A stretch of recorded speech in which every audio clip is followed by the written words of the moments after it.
Salutations, bienvenue dans cette nouvelle vidéo, un tour de magie aujourd'hui qui est génial, qui est super simple à réaliser. Au début, le spectateur il va se dire « Ah oui, mais le tour de magie il est pas si fou que ça ». Et en fait, au bout d'un moment, il va se dire « Ok, je viens de me prendre une petite claque ». Je vous dis rien de plus, on passe à la démo. Ok, alors du coup pour la démonstration de ce tour, ce que je vais faire c'est que je vais faire un ruban avec les cartes et je vais demander tout simplement au spectateur d'intervertir des cartes. Vous allez voir ça. Donc je fais un ruban, ok. Déjà, premièrement, le spectateur peut voir qu'il n'y a pas de préparation, hein, toutes les cartes sont différentes, il n'y a pas de cartes qui ont été préparées ou quoi que ce soit. Maintenant, ce qui va se passer, c'est que je vais demander au spectateur d'intervertir une carte rouge avec une carte noire. Il peut faire ce qu'il souhaite. Admettons que le spectateur prenne, par exemple, cette carte-là et qu'il veut l'invertir avec cette carte-là, ok? Donc, il veut invertir le 9 de carreau avec le 5 de pique. Moi, bien évidemment, en tant que magicien, je suis censé avoir le dos tourné et je ne vois pas ce que le spectateur est en train de faire. Donc, le spectateur, hop, il échange cette carte avec celle-ci et celle-ci avec celle-ci. Et ensuite, je vais lui demander de retenir les cartes qu'il a interverties. Donc, retenez bien, 9 de carreau et 5 de pique. Je ne suis pas censé le savoir, bien évidemment. Et ensuite, de réégaliser le jeu et de le poser. Moi, magicien, je me retourne. Je prends le jeu et j'explique au spectateur que j'ai aucun moyen de trouver l'identité de ces cartes puisque j'ai pas vu ce qu'il a fait et que le jeu est organisé de manière totalement aléatoire. Donc, je vais utiliser une petite technique qui consiste à faire des petits paquets comme ça. Quelque chose qu'on fait très souvent en magie. Donc, je vais essayer de bien faire mes paquets pour que ce soit assez droit. Hop, je vais les avancer un petit peu. Voilà. Alors, je pourrais continuer, vous voyez, à faire ça, à faire mes petits paquets comme ça, sans m'arrêter. Mais je peux aussi, je sais pas, mettre une carte ici, une ici, une ici, une ici. Je peux en mettre une ici, une ici, une ici, une ici. Je peux faire je peux en mettre une là, par exemple, et puis mettre deux ici. Je peux en mettre une là, et deux ici. Je peux en mettre une ici, une ici, une ici, une ici. Je peux faire ça, ça, ça, ça, par exemple. Et là, voilà, il me reste 4 cartes. Et ce que je vais faire, c'est que je vais en poser ici, ici. De toute façon, c'est pas très grave. Donc, maintenant, je vais pouvoir expliquer au spectateur qu'on peut même, étant donné qu'on va créer un chaos total, on peut intervertir les jeux. Je peux intervertir ici, je peux demander au spectateur aussi d'intervertir des paquets. Il peut intervertir ce paquet avec celui-ci, celui-ci avec celui-ci, il peut intervertir celui-ci avec celui-ci, il peut faire ça avec ça, il peut faire un petit peu ce qu'il veut. Et là maintenant, regardez bien, on va encore créer un autre chaos puisque je vais regrouper les cartes de cette manière. Voilà, hop, hop, hop. Voilà, donc là on a créé, et c'est lui qui peut, le spectateur peut le faire ça. Hein. Il peut même ensuite prendre les paquets pour bien faire comprendre que on s'en fout un petit peu de comment sont les cartes. Prendre le paquet, le mélanger, prendre ce paquet, hop, le mélanger. Bien évidemment, c'est pas de la magie qui est très belle, c'est pas de la magie qui est très visuelle, mais c'est un tour qui est génial puisque le spectateur, au final, a aucun moyen de savoir comment, à ce moment-là, une fois que je réunis les paquets et que tout a été mélangé totalement dans le chaos, il ne peut pas savoir comment je vais être en mesure de trouver ces cartes. Et pourtant, j'ai juste besoin de regarder le jeu. Et là, je vais être capable de déterminer que la carte du spectateur, hop, ici, et ici. Alors pourquoi je suis capable de déterminer que les cartes du spectateur, ici, donc vous vous rappelez bien, 5 de pique et 9 de carreau? Eh bien très simplement parce que, si vous regardez bien, toutes les cartes noires se sont mises ensemble. Sauf une, ici. Vous voyez? Donc là, c'est un hasard qu'elle se retrouve en deuxième position. Et ici, toutes les cartes rouges se retrouvent ensemble, sauf une, ici. Et donc, bien évidemment, les cartes qui ont été interverties correspondent aux cartes interverties par le spectateur. Voilà pour ce tour de magie qui est excellent et que je vais vous expliquer maintenant. Ok, alors du coup, pour les explications du tour de magie, regardez bien, on va séparer les cartes rouges avec les cartes noires. Bien évidemment, le spectateur n'est pas censé être au courant. Donc on va finalement préparer le jeu, mais on va faire en sorte de le préparer d'une certaine manière qui donne l'impression que le jeu n'a pas été préparé. Donc qui donne l'impression d'un jeu qui est totalement aléatoire. On a une petite formule. Cette formule-là, il va falloir faire exactement pareil que moi si vous voulez faire le même tour. Déjà, premièrement, il va falloir avoir 52 cartes. Si vous avez une carte en moins, une carte en plus, ça ne va pas marcher. Vous ne pourrez pas faire exactement comme moi. Donc, Il faut avoir 52 cartes, il faut en avoir 26 noires et 26 rouges, et vous serez capable de faire ce tour. Premièrement, on va faire une noire, une rouge, une noire, une noire. Ok? Donc c'est 1, 1 et 2. Ensuite, rouge, noir, et cette fois-ci 2 rouges, rouge, rouge. Et là, on continue. Noir, rouge, noir, noir. Rouge, noir, rouge, rouge. Noir, rouge, noir, noir.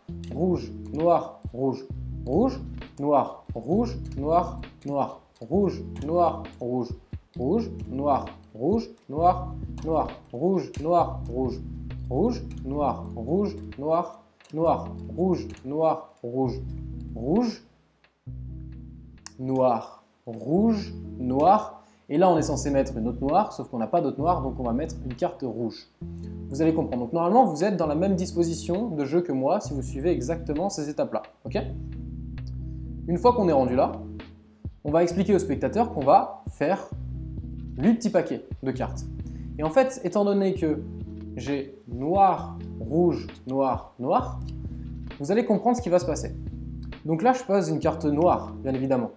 Ok? Je ne sais pas quelles ont été les cartes choisies par le spectateur. Mais avant de poser les cartes, normalement, donc, vous avez votre jeu qui est préparé. Vous montrez au spectateur que votre jeu n'est pas préparé, justement, alors qu'il est totalement préparé. Vous pouvez bien évidemment, comme d'habitude, effectuer de la fausse coupe, qui fait que vous ne changez pas du tout l'ordre des cartes.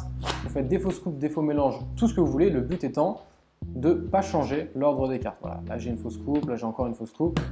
Donc vous êtes resté dans le même ordre. Maintenant vous faites un ruban face au spectateur. Vous allez lui demander d'intervertir une carte rouge avec une carte noire, très important. Le spectateur par exemple prend cette carte qui est une carte noire et va l'intervertir avec cette carte là qui est une carte rouge. Ok? Donc il prend ces cartes là, hop, le 7 il passe ici et le valet il passe ici. Donc on retient bien. Cette fois-ci, on regarde ensemble, valet de trèfle et 7 de cœur. On retient valet de trèfle et 7 de cœur. Donc le spectateur referme le jeu, il légalise le jeu, il le pose. Et donc moi, depuis le début, j'ai juste étalé le ruban d'un jeu qui a été préparé, certes, mais je peux faire en sorte que le spectateur ne sache pas qu'il a été préparé. Et ensuite, j'ai tourné la tête et le spectateur intervertit une carte rouge et une carte noire. Et je ne suis pas censé savoir l'identité de ces cartes. La preuve, je ne le sais pas, normalement. Donc, une fois que je suis là, c'est une formule qui est très simple. Étant donné qu'on a fait noir, rouge, noir, noir, donc là, quand je vais faire ça, je vais poser une carte noire, une carte rouge, une carte noire, une carte noire. Ok? Ici, je vais poser une carte rouge, une carte noire, une carte rouge, une carte rouge. Et en fait, si je continue comme ça, eh bien là, je réenchaîne. Noir, rouge, noir, noir, rouge, noir, rouge, rouge. Noir, rouge, noir, noir, rouge, noir, rouge, rouge. Maintenant, pour créer encore plus de chaos. Donc finalement, là, si on regardait les cartes, ici on n'a que des noirs, sauf ce paquet-là, puisque c'est noir, rouge, noir, noir. Et ici on n'a que des rouges, sauf ce paquet-là, puisque c'est rouge, noir, rouge, rouge. Ok? Donc ce paquet-là est le seul rouge dans la ligne de noir, et ce paquet-là est le seul noir dans une ligne de rouge. Maintenant, quand je pose mes cartes, je ne suis pas obligé de suivre tout le temps cette indication-là. Vous voyez? Je peux créer un petit peu plus de chaos. Alors si vous n'êtes pas forcément habitué à la magie, je ne vous conseillerais pas de faire ça. Je vous conseillerais de faire vos petits paquets tranquillement. Mais si vous voulez ajouter un petit peu de chaos dans le tour, vous pouvez. Donc là, j'ai posé ici. Je sais qu'ici, j'ai une noire, ensuite je vais avoir une rouge. Il faut suivre votre enchaînement, mais il faut toujours que la deuxième carte soit la carte posée ici. Donc je vais poser une carte ici, par exemple. Là, je compte la deuxième, il faut qu'elle soit ici, puisque la deuxième est rouge. Et ensuite, on peut les poser n'importe où, les deux autres. Les deux autres, on sait qu'elles sont noires. Donc rouge. Alors là, c'est la carte choisie par le spectateur, donc c'est différent. Je peux les poser n'importe où. Je pourrais la poser là, là. Ok? Ensuite, je passe en bas. Je sais qu'ici, j'ai rouge, rouge, noir, rouge, rouge. Normalement, sauf s'il y a une carte de spectateur, voilà, c'est bon. Rouge, noir, rouge, rouge. Donc je sais que la deuxième, il faut que je la pose ici puisqu'il y a le jeu de noir. Mais maintenant, je ne suis pas obligé de suivre cette combinaison. Je peux très bien mettre rouge ici, la noire là, et les deux autres rouges, je peux les mettre ici, par exemple. Ensuite, je peux revenir ici. Il faut que la deuxième soit ici, sur le deuxième paquet. Donc je peux très bien faire une ici, la deuxième là, et en remettre une ici, et en mettre une ici, par exemple.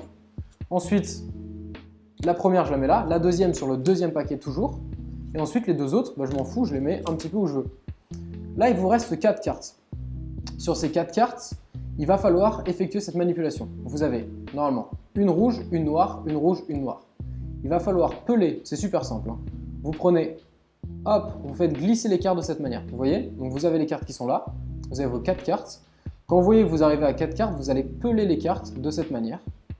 Hop là. Donc vous réunissez les noirs avec les noirs et les rouges avec les rouges en faisant ça.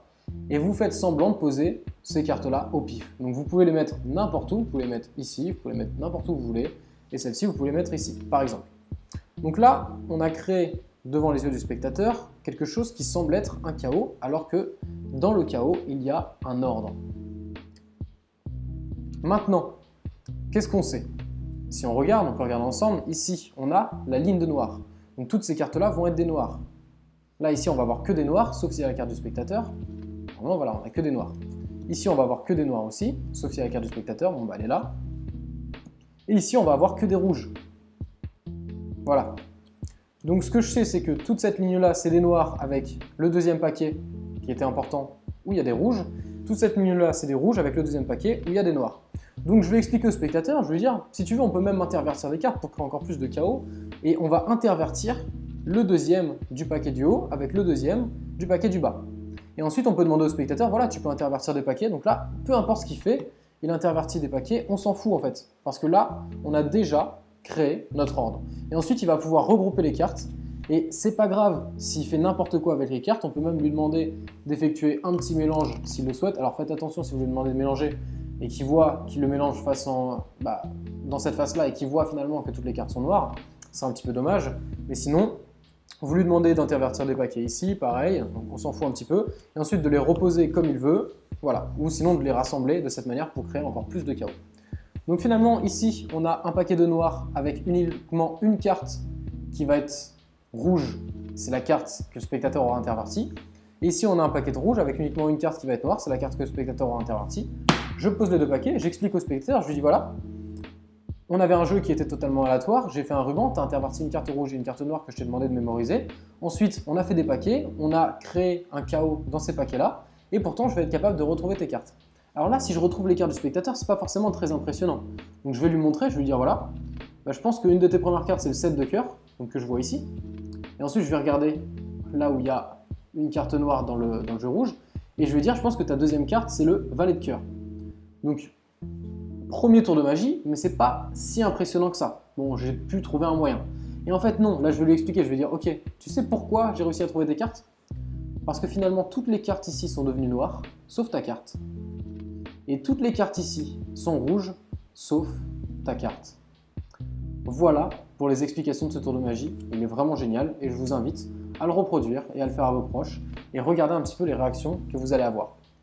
Voilà pour ce tour. Si vous voulez maintenant obtenir 3 tours de magie qui, cette fois-ci, sont professionnels, sont très faciles à faire et ont un super impact sur le spectateur, même plus que ce tour de magie-là, eh bien vous avez comme d'habitude un petit lien dans la description, vous rentrez votre email et vous recevrez automatiquement ces 3 tours qui sont pros, qui sont faciles, qui sont impressionnants. Et si vous voulez aller encore plus loin dans la magie, eh bien vous avez toujours le Magic Pack qui recense mes 3 plus grosses formations ainsi que la formation Magixpert qui vous est offerte avec le Magic Pack. Il y a un petit lien dans la description. Et si vous vous intéressez au mentalisme et au langage des gestes, eh bien vous avez aussi la formation Mentaliste Pro qui détaille absolument tout sur le langage des gestes. Je vous invite à aller regarder ça dans la description. Et quant à moi, je vous dis à très bientôt pour un prochain tour de magie. Salut à vous.